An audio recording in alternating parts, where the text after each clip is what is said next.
I want to welcome everyone and thank you all for joining us today. My name is Julia Laskawa, and I'm a researcher at Mathematica Policy Research and the Deputy for Communications for the Works Clearinghouse at Mathematica. We are joined by Dr. Steve Graham from Arizona State University and the chair of our expert panel that helped develop the Teaching Secondary Students to Write Effectively practice guide. We would like to begin with a brief overview of the Works Clearinghouse and its resources. Over the past few years, there has been a push for education decision makers to make instructional or curriculum choices using evidence from scientifically based research. Identifying evidence-based programs and practices can often be time-consuming and difficult, however. Searching on an educational topic may return hundreds of studies, and even if educators did have the time to find and read all of the relevant research, it can often be difficult to identify the high-quality studies that are credible. The WWC was established in 2002 to be a central and trusted source of scientific evidence for what works in education. The Clearinghouse was one of the first investments of the Institute of Education Sciences, which is an independent, nonpartisan entity within the U.S. Department of Education. The Clearinghouse aims to identify all relevant, rigorous research on a topic, review those studies against design standards, and then summarize the findings from high-quality research into free products that you can use. The WWC's goal is to help busy educators efficiently make evidence-based decisions based on the most rigorous research. The Clearinghouse does not directly test or study interventions. We summarize the evidence for educators and can support you in finding and accessing evidence to answer a range of questions. So now let's turn to the Teaching Secondary Students to Write Effectively practice guide. Before we dive into the recommendations for how educators can improve students' writing skills, we would like to give you some information about the scope of the practice guide. The recommendations in the guide are appropriate for teaching students in grades 6 through 12. They are also applicable to different populations of students, including general education students, English learners, and students who are struggling. How did the WWC come up with these recommendations exactly? First, we did a comprehensive literature search that identified more than 3,400 studies related to writing instruction. We then screened those studies and reviewed them using our strict design standards to identify the high-quality, rigorous research. Ultimately, 15 studies met design standards and were related to the practices in the guide.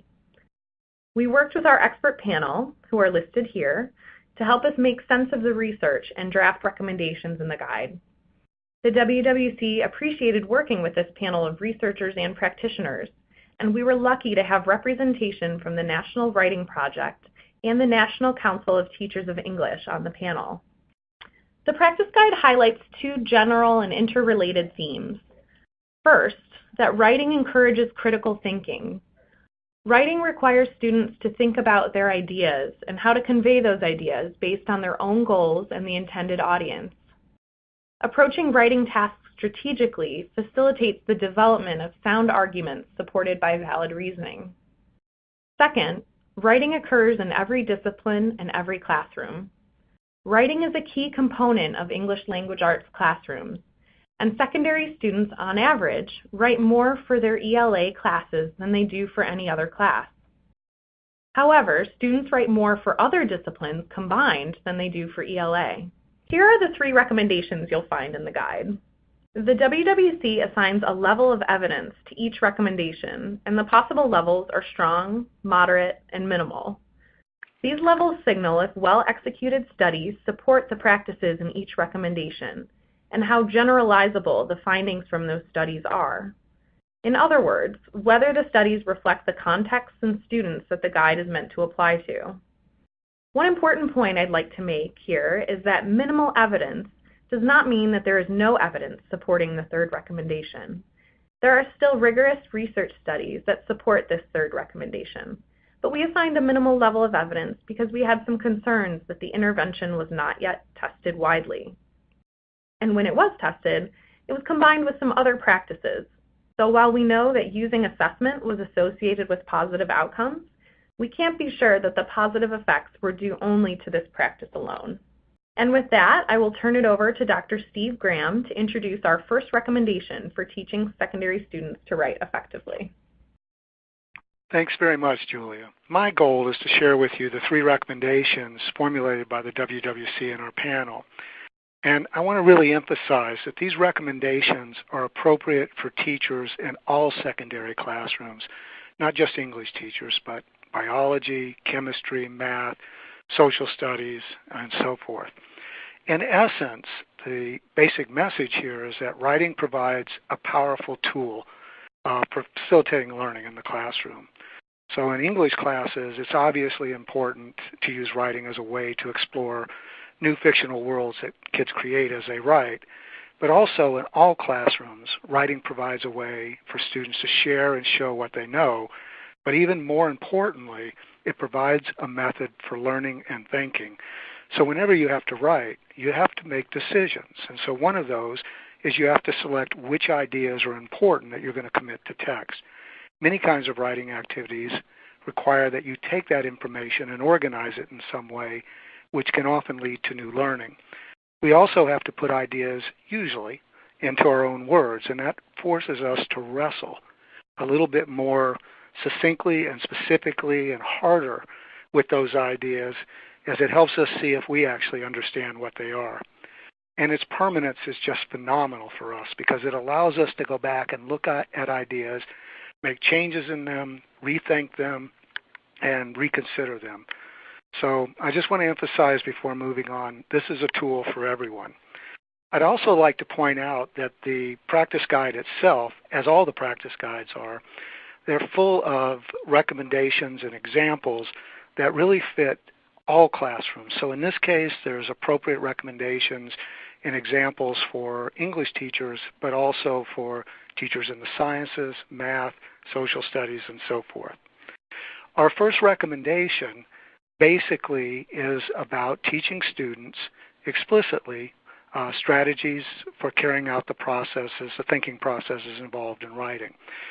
It also includes a second recommendation that's part of this first one. We have a 1A and 1B, as you can see, that not only emphasizes that we need to teach students how to carry out these processes by teaching them strategies for doing so, but we also want to make sure that we use effective instructional procedures such as the model, practice, and reflect instructional model, which we'll look at in a little bit. In terms of thinking about what those processes are that people engage in through writing, that engage thinking, you can see in the middle of this slide there's a wheel with basically 6 slots. And it identifies those processes that are really critical for writing. Those include planning, which involve gathering and organizing information, goal setting, which is thinking about what to do and what to say, drafting, which is carrying out those goals and the plans that you create, and also while you're involved in that, updating and changing those plans to fit the tasks that you're working on and your audience needs. Evaluation, which involves self-review or even external review, and often external review. Revisions that are based upon your self-evaluation or the external evaluation. And obviously editing, where you go back and you make that product as neat and as correct as possible so that others will be very willing to read it. Now, when I mention these processes, they don't operate in a set order like I just gave: planning, goal setting, drafting, evaluation, revising, and editing. They're very recursive and they're very messy. So often when we plan, we're also in the process of evaluating and making revisions, and as I gave with the example of drafting, where new ideas and evaluations come up as we're doing that. In essence, these basic processes move about, and it depends on what we're doing. Now, the writing strategy part are basically methods or techniques that we use to carry out in an effective way our plans, our goals, our drafting, our evaluation, revising, and editing. They're basically the mental and physical activities that we engage in to make these thinking processes happen.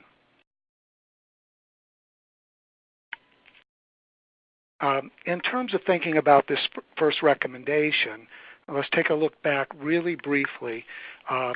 the first step is to explicitly teach strategies for planning, goal setting, drafting, evaluating, revising, and editing.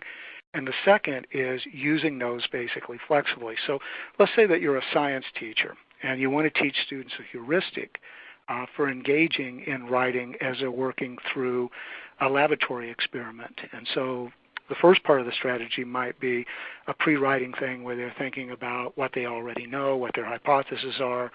A second step or stage in this might be, as the experiment is going on, recording their notes. A third might be coming back to those notes and drawing some conclusions.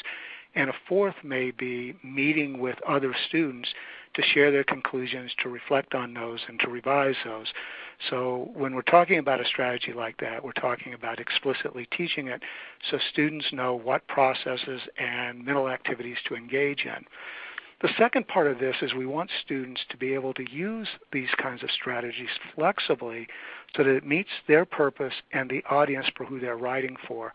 And so one kind of lab experience may require different kinds of things to happen up front, where prior knowledge or thinking through what you already know or the conceptions you have may be especially important. So we want to be sure that students don't use these in a rote kind of mindless manner. We want them to be used in a flexible and thoughtful way. I'd like to share with you 3 strategies that are highlighted amongst many in the Works Clearinghouse guide. And the first one particularly, I'm going to come back to a couple of times to illustrate some specific aspects of this, but it's the plan strategy. And it basically, plan stands for 4 basic operations that one might engage in. And the first is thinking about or pay attention to the writing assignment. What are you asked to do, and what kinds of hints or guides are you given for carrying this out? The next 3 steps all relate to gathering and organizing information. And so you might list out or acquire information on a bunch of different kinds of ideas that you might include, and you might evaluate and end up with 4 or 5 ideas that you think are particularly important to this plan's topic. Next, you need to figure out what ideas you're going to use and what supporting details will help make those main points important. And then you've got to come back and consider what order you want to present those in. So that gives a basic outline or idea for what you're going to do, with the idea that that's going to be used flexibly as you start to write. The second strategy that is mentioned there is the 3-2-1 strategy. So let me give an example of this if we were thinking about something like an English classroom where we're reading about a particular character. So the first thing that we might do is students may have a homework assignment where they're reading a first chapter, and they're asked to write out 3 things that they learned about the protagonist or main character, and then 2 things that they would still like to know, and maybe 1 question about how they'd like to extend this topic. Another example here is color coding, and in this particular event, or this particular example, we might pick a topic like global warming in a science or social studies classroom, and students might read arguments for and against global warming. And as they're doing that, after they read them and analyze them and talk about them, they might go through and, using different colors, they might highlight what the basic premise was, what the reasons and supporting evidence were, and the conclusion. And then as they write their own essays on their particular viewpoint on this topic and they share with friends, they might re-engage in that so that they point out where their premise is, which are their major reasons, etc.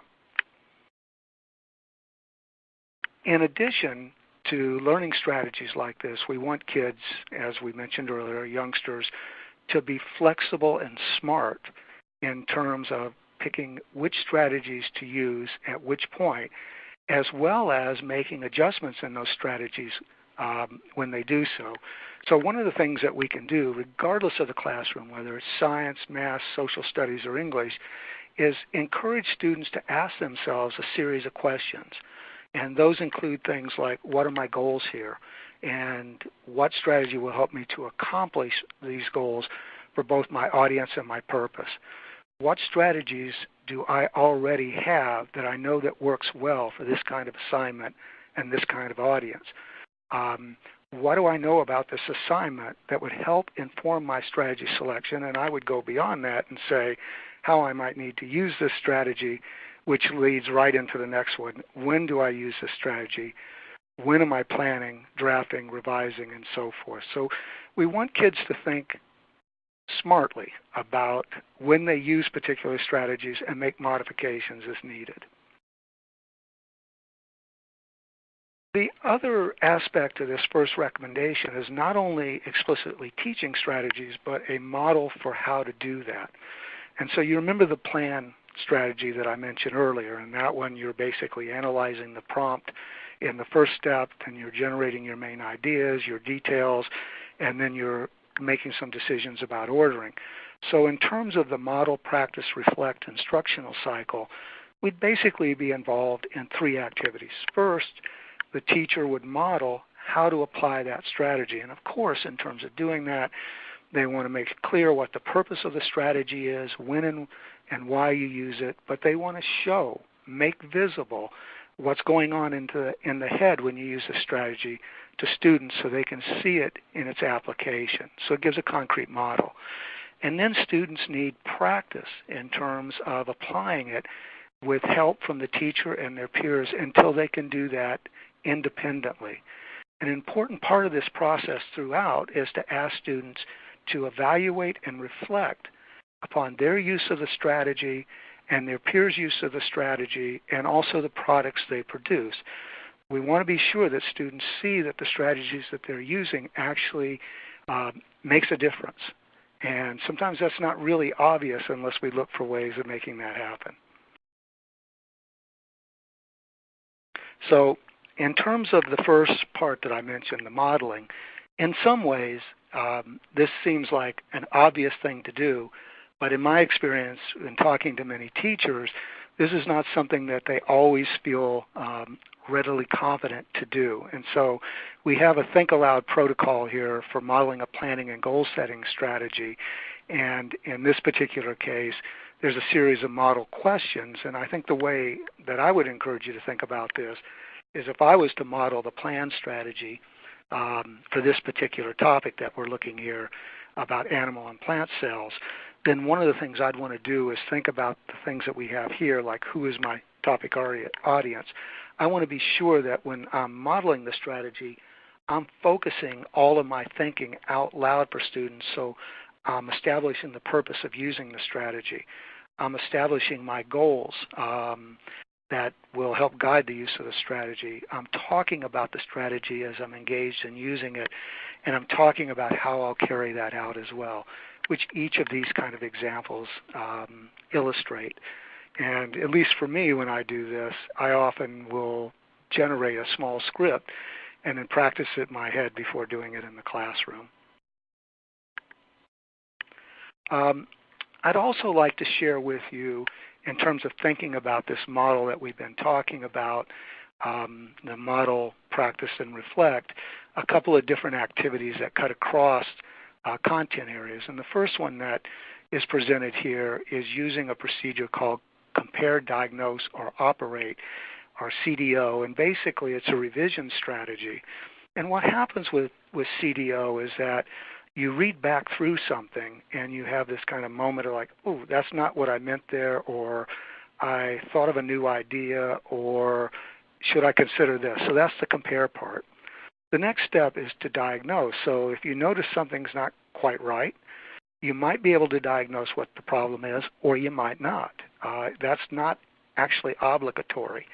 But in any event, you have to make a decision of what to do next, which is operate. In some instances, I'm going to leave it alone. In other instances, I may need to add something, I may need to rewrite something, I may need to move something, or I may need to take something out. And so the activity that's provided here revolves around the teacher initially modeling by writing out a geometric proof. And then what she does is she reflects about the proof using the compare and diagnose operate strategy and makes changes in that proof so that she makes it better, more clear, easier to understand, and sequential in the way that it needs to be. Then she asked students to solve a second problem and explain in writing how they solved it. And the teacher at the same time does the same thing, and they may make comparisons between the two, but this gives students a chance to practice not only the geometric proof, but then they may come back to it and apply the CDO strategy, and then they can also do this as a whole class. The next strategy presented there is for a social studies class, and it involves peer revising, which I suspect almost everybody in the audience is familiar with the peer revising idea. But in this case, the example is a little bit different. It has both a teacher and a student model the strategy with each other's writing. And then what happens is that students, and there's a discussion around the strengths and the areas that could be improved in terms of the writing. And then what the teacher does is involve peers in doing the same thing. And so this gives students in the classroom a chance to practice the strategy, but also be the recipient of the evaluations, which when they come back and discuss this, they may be able to modify the strategy or make it more effective, or talk about places where breakdowns occur. Now, with everything that we might suggest to you, from the What Works Clearinghouse Guide to anything else, really, to be honest, there's always potential roadblocks. And one of these is that we sometimes deliver instruction. Even when we do it really well, not everybody responds in the same way. Some kids get it, some kids don't always get it. So what happens if you implement, say, a strategy like the peer revising one on the previous page, and some of your students don't seem to be able to do that effectively? And some of them, it seems like it's just too easy. So one strategy would be to think about bringing the strategy, pairing it up or pairing it down in terms of its sophistication. So for example, let's say that on that peer revising strategy for a kid who's struggling, we might have had 4 criteria that they were giving feedback to a peer on. We might bring that down to 2 that we know they can pretty well deal with. And so in that case, it might be look for any places that are unclear and look for places that might need additional information. And that can also work from the point of view of the writer as well. But if we have a student or several students who could use more criteria, we might add more into the strategy as well. So we can think about these strategies as being flexible. And of course, we can always do more instruction and more modeling and things of that nature as well. So our second recommendation is to integrate writing and reading to emphasize key writing features. Now, this isn't part of the writing guide, but I want to say this works both ways. So when we teach writing or we use writing to think about reading, there's positive benefits for reading as well. But we're focused in on the emphasis of writing and reading to make a difference in writing. Now, why would we recommend something like this? Well, one of the primary reasons is that when you think about reading and writing, although they differ and they're not exactly the same, the pools of knowledge on which they draw have a lot of similarities in them. And so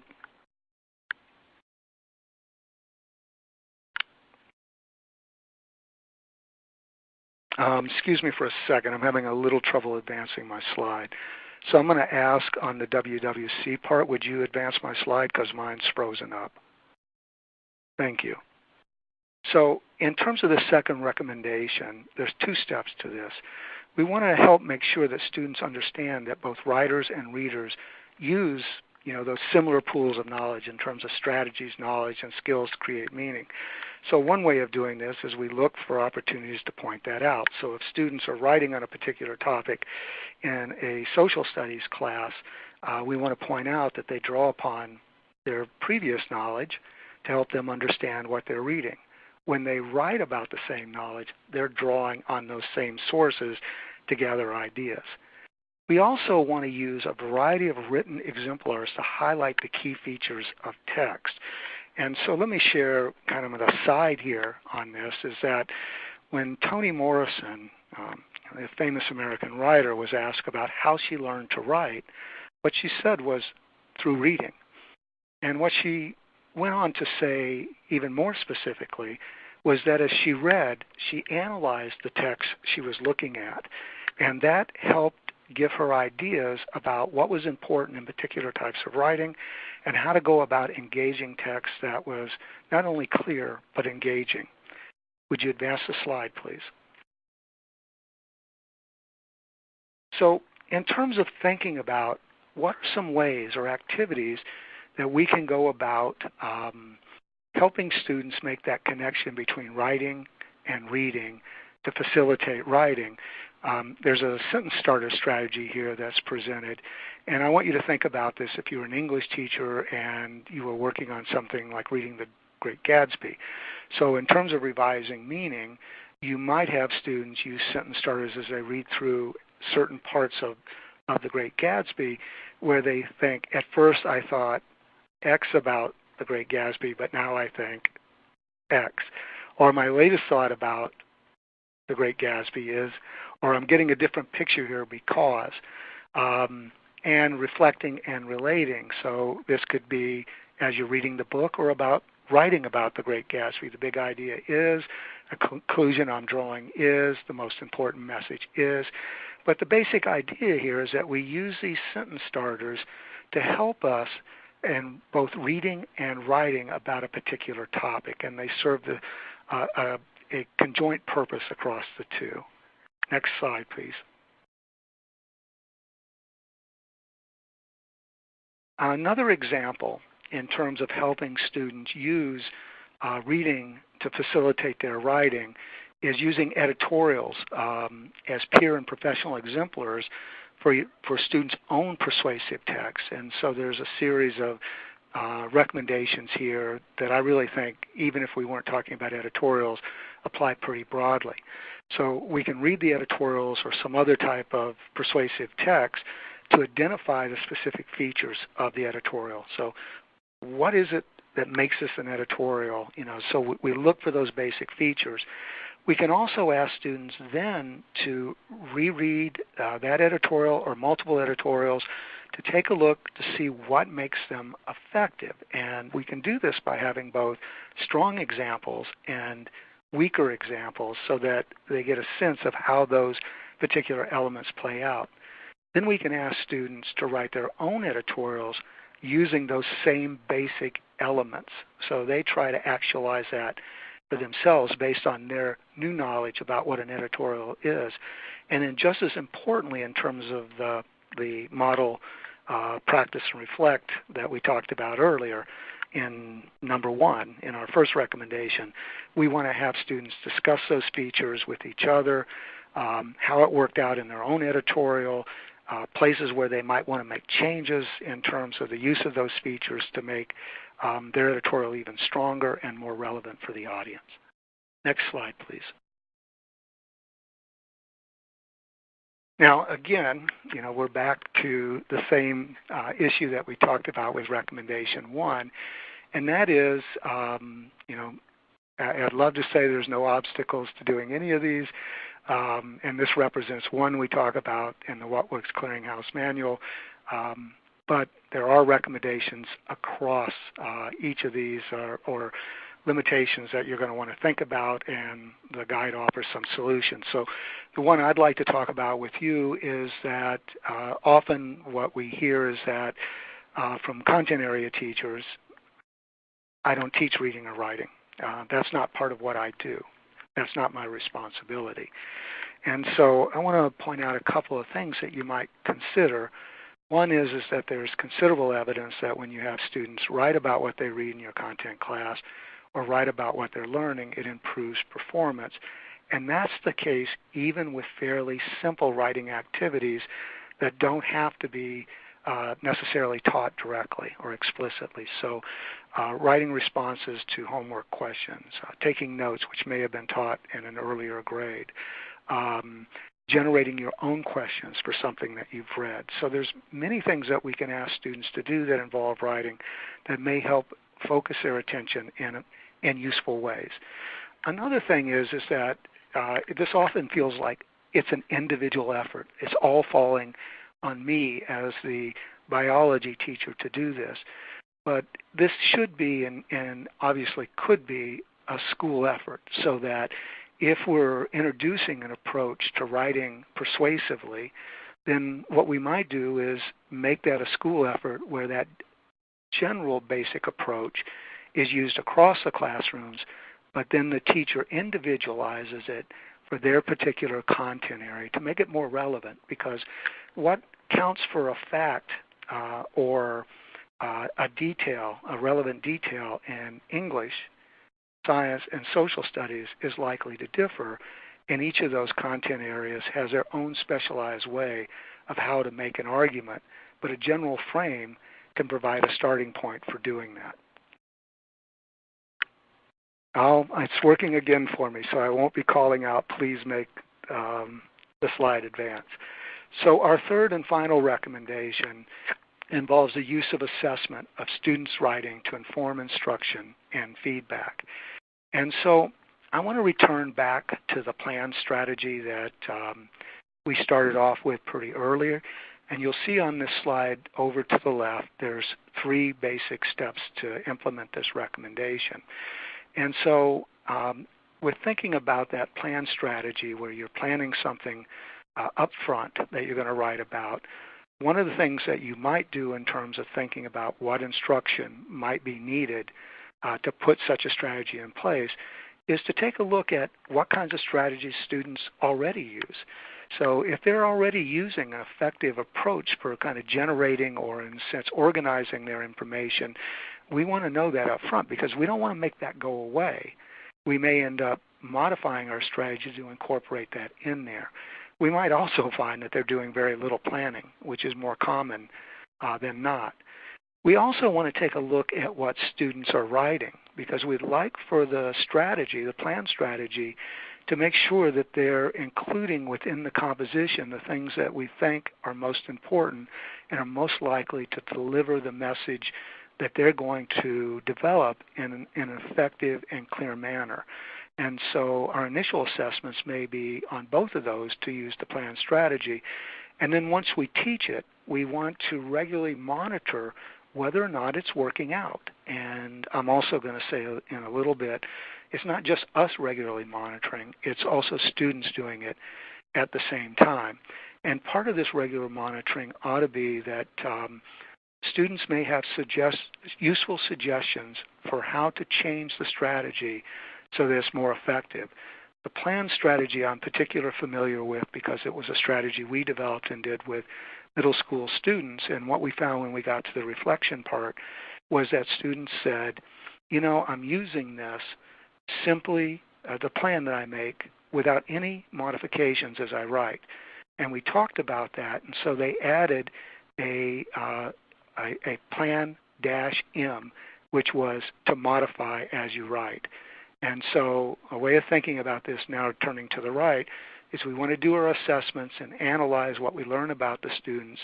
We then want to take that information in terms of our objectives, goals, feedback, and instruction, and design instruction for teaching that strategy or skills or whatever we're teaching in an effective way.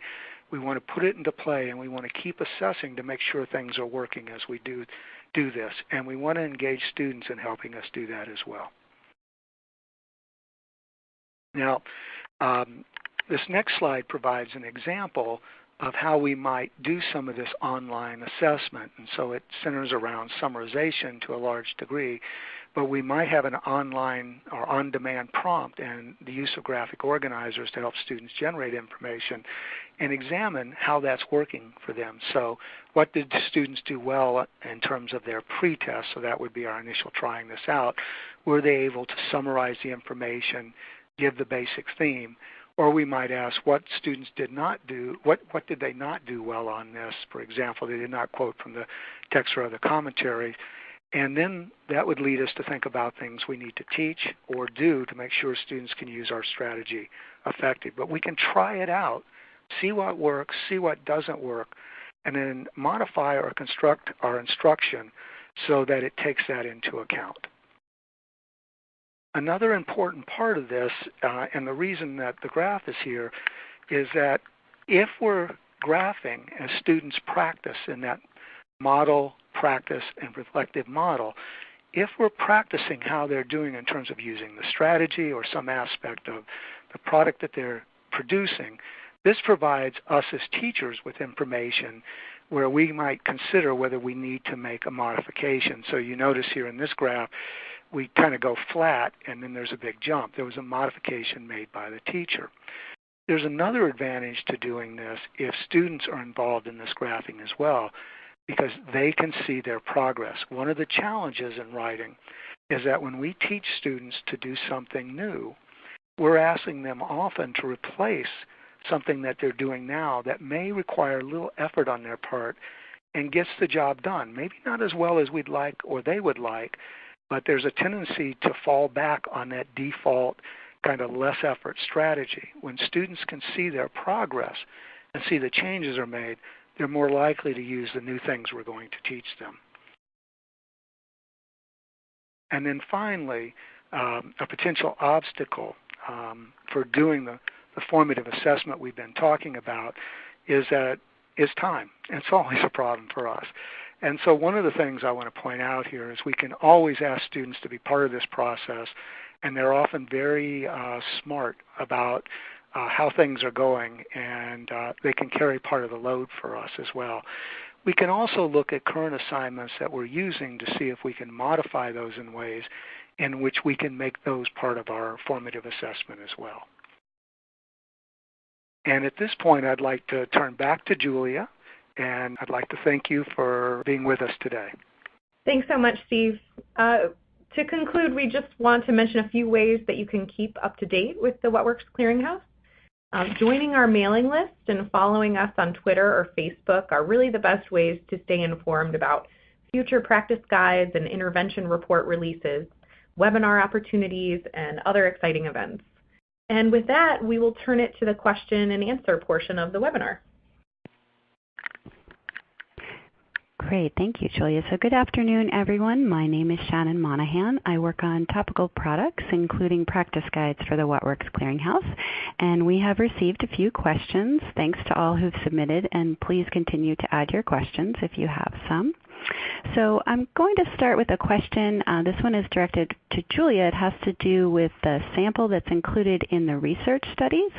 There was a question whether the diverse groups of students who were studied in the research included in the guide are all students of traditional age, so teenagers specifically, or did any include adults with literacy skills at the secondary level? So that's a great question. Thank you. Of course, the practice guides are tricky in that we always have to put a scope around our literature search. And for this particular practice guide, the studies included students in grades 6 through 12 who, yes, were of traditional age, so teenagers. They did not include any adults in any of the research samples. Great, thanks, Julia. So we also have a question for Steve.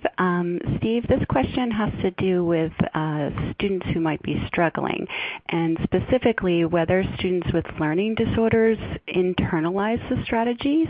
So how much time should a practitioner spend on each strategy for students that are struggling? That's a really good question as well. I'm going to use a mnemonic my wife Karen Harris developed, and forgive me for its crassness.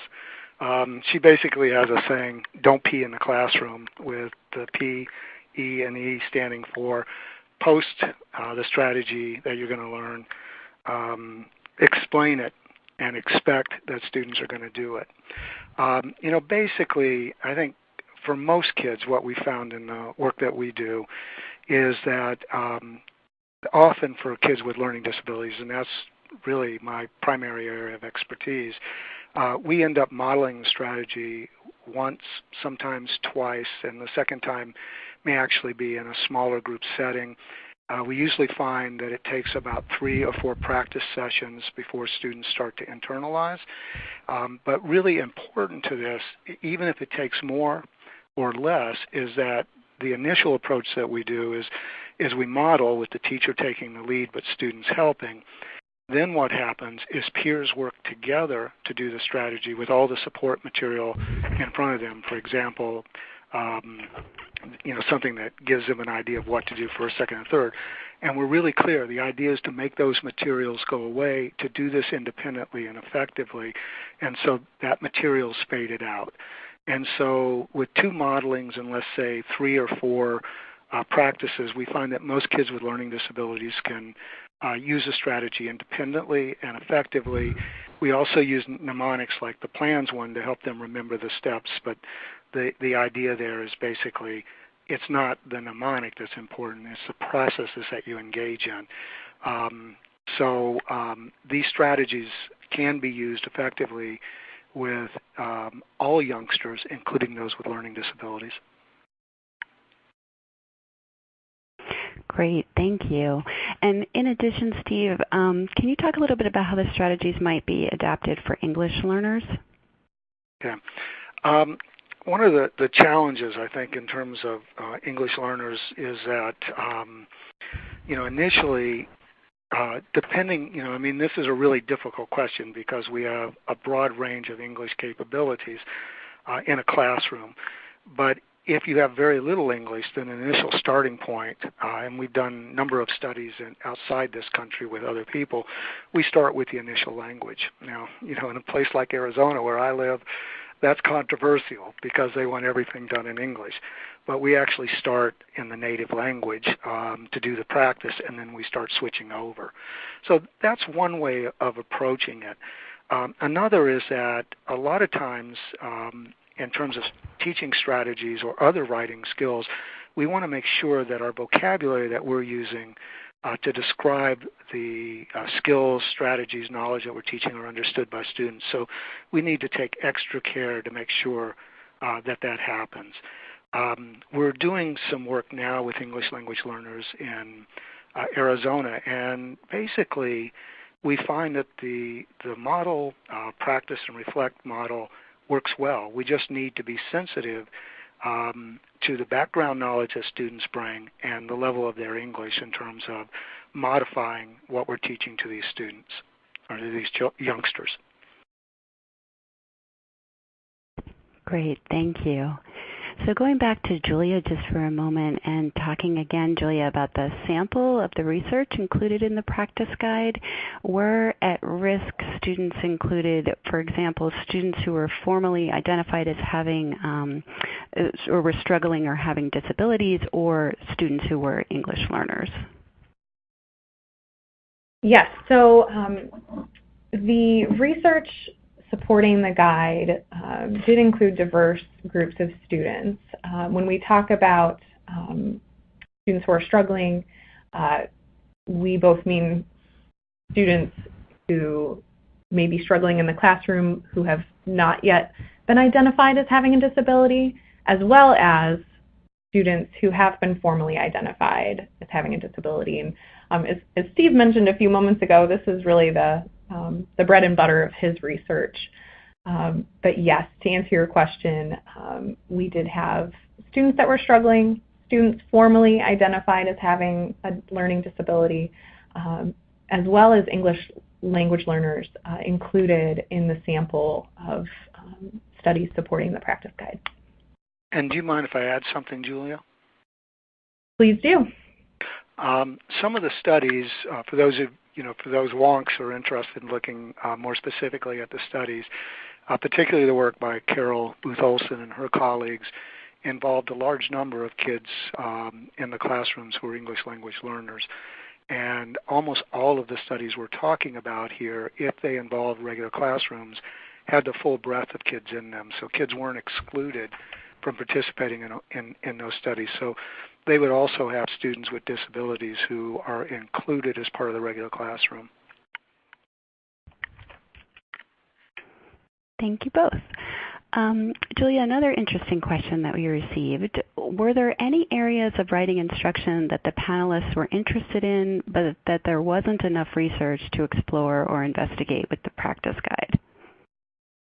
Yes, this question really stretches my memory as we have been working on this practice guide for the past 2 years. So I have to really think back here. But after consulting with our team, there were a few areas or a few groups of practices that came out of our literature search, but did not end up having a sufficient enough evidence base for us to write about or recommend in this practice guide. One example is technology.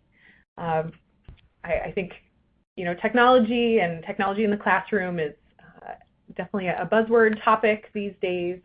We see increased use of technology in the classroom, but we did not find enough studies really supporting or examining the effects of using technology in the classroom on students' writing achievement. So I think that's one key area that we looked into, but we just did not find a sufficient evidence base to pursue for the guide. Great, thank you. So Steve, this question is for you. Actually, a couple of people asked a variant of this question, which is basically, why in schools do they teach reading and writing separately? So when we think of the second recommendation that talks about how they're drawing from the same well, is there a research to support that teaching them separately is valuable or important? Okay. They say always answer the question you want, so I'm actually going to go back to the last question and then come back to this one. I also want to mention that I think the panel would have been interested in ways of facilitating more sophisticated sentence construction. Maybe about 90% of one's mental effort goes into that aspect of writing, and also motivation as well. Now, with that said, I love this next question. There's really a lot of different reasons why reading and writing are separate, and there's a couple of assumptions underlying that question that I'll touch on as well. One is that in some ways they come out of different disciplines. So when you think about writing instruction, for a large part, you have people in English departments, etc., who are very much focused on that. But you think about reading instruction, it often comes out of schools of education. Not that the two don't overlap, but historically there's been a separation of the two. Another thing is that we often prepare people who are going to be scholars in writing or teach writing separately from those who are going to engage in the reading process as well. And then I think a third thing to point out is that there's not a lot of writing instruction. We've done a number of national surveys, and there's also work by Appleby and Langer that would suggest some schools are doing a phenomenal job of teaching writing. But overall, kids don't write very much in high school. There's not much instruction. And so the other part of this that's assumed here is that both reading and writing instruction are going on kind of equally but separately. And the reality is more on reading, much less on writing, unfortunately. And so the other part of the question was, do we have evidence that integrating them together or separately is effective? So what I can say from the work that my colleagues and I have done in terms of meta-analysis, we've found evidence that teaching writing using traditional writing approaches improves writing performance. We've also found that when you teach writing, reading gets better. Other people have found that when you teach reading, reading gets better, and we just completed an analysis that when you teach reading, writing gets better. And we're also finishing up on an analysis now that when you combine reading and writing instruction, both reading and writing get better. Now, this is not to say that we don't need dedicated time for both, but we could do a better job, I think, of bringing the two together in the service of both writing and reading. Great. And do you know if there are any differences actually by age? So if we took the middle grade, 6 through 8 versus high school, or would the recommendations sort of be the same about reading and writing's relationship? So I think the recommendations would be the same. Now, obviously, as you move up the grade level, the kinds of strategies that you apply become more sophisticated. The knowledge that you have to draw on is more connected, richer, and again, also, just simply more sophisticated. Your motivations towards writing and reading may change as well, and your ability to use more sophisticated strategies for carrying out those processes would change. but students still need and are still developing as writers. And so that kind of model, instruct, reflect model still works well. They still need strategies for carrying out the processes. Reading can still serve as a conduit for improvement in writing. And I don't think probably for most people there's any point in the learning process where assessment is not going to be useful. Terrific, thank you. So Steve, this last question here, someone was describing their own experience and mentioned that students who struggle with reading, they find have difficulty with finding or gathering information for essays, and that it tends to get in the way of teaching the more global strategies in this person's experience. So they're wondering if you can suggest ways to work on strategies specifically for gathering information. Okay, that's a great question, and I'm actually going to drop down a couple of grade levels, but this will illustrate the basic point. We've been working the last 3 years with kids in 5th and 6th grade, so we're kind of like on the cusp of middle school. And we've been teaching them a fairly simple strategy for developing a premise and reasons to support it, and elaborations and wrapping it up in terms of a planning strategy for persuasive text. And what we do is we initially teach them how to do that with thoughts from their head. Then we move to source text, and for the source text we teach them a strategy for locating and thinking about information in text that will help them gather information directly from reading material. Now, obviously, if you can't read the text, then that becomes a real issue, and so I'll talk about that in a second. But what we found is that when we do the initial thing with planning from your head, teaching a strategy for accessing the source material, and then bringing the two together, the students we've been working with, and this includes both students with disabilities, typically, kids who don't have disabilities as well as English language learners, they really fly on this. The real challenge point is if they can't read any of the source text. And so the way that we've been getting around that, and not in the research studies, but some of the work we've been doing with teachers, is we'll set up discussions amongst students. So students will initially come to kind of a brainstorming session, and they'll generate as many ideas as they can and talk through them as a way of getting at that information, and from whatever they can bring from the text, they'll bring at that point.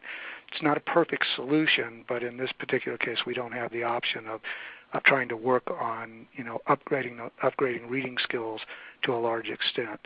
So what we've opted for is teaching a strategy that helps them focus in on how to gain that information from text. Thank you so much to Steve and Julia. We've actually come to the end of our hour, but I'd like to thank all the attendees on behalf of the What Works Clearinghouse.